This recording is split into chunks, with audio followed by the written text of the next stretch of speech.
Today with this series of videos I'm going to go over some chord connections. Just moving from one chord to another. And things like that. The ones I'm going to show you, are useful in all kinds of music. You can use them strictly for comping, or you can use them out front in your lead playing. I like to think of these chord connections as basically licks using chords.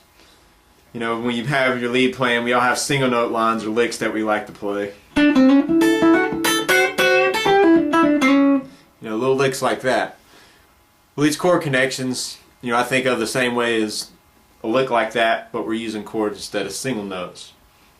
And so in the next series of videos, I'll just show some ones that I like to use and use often, get a lot of mileage out of. And they tend to go very well with different styles of music.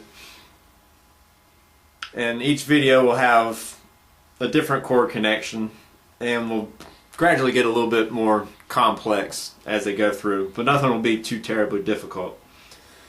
The one we're going to start out with, this one, is a very basic one, and it's very simple and you hear it a lot, so I figured it'd be a good one to start out with.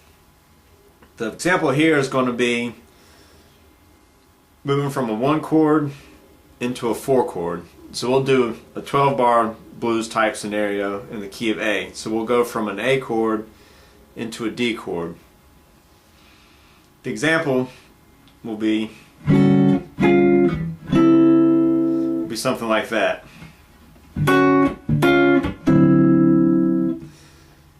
Example I'm doing an A13 chord, which is based off of this A7 shape that's in the 5th fret 6th string root.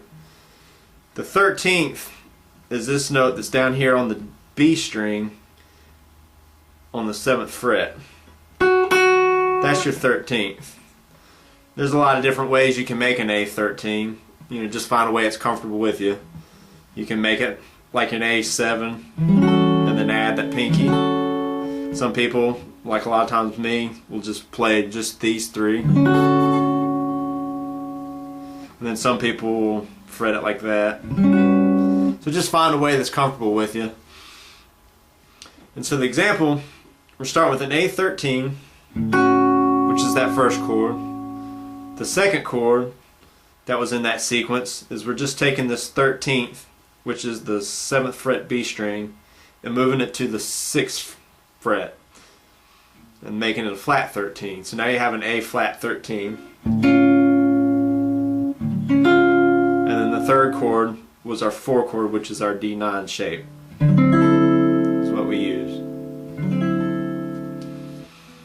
Now some variations that you'll come across with that sometimes is you might hear something like this. Something like that. And basically all we're doing on that one different is when we move to this flat 13, we're adding the high E string 8th fret.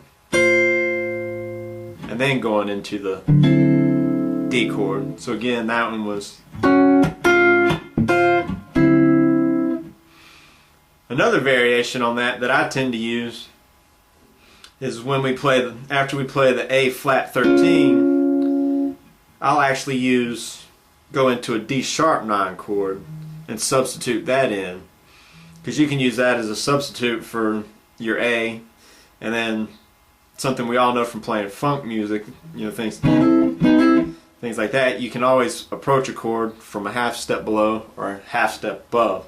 And so we're just going to take that principle and use this D sharp 9 after the flat 13th chord. So what we'll end up with,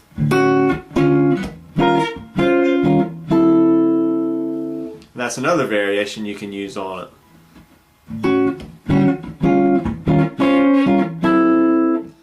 So that's another variation for that same principle. So I hope these little chord connections from your 1 into your 4 give you some ideas and helped you out. And I'll have more videos to come with different chord connections.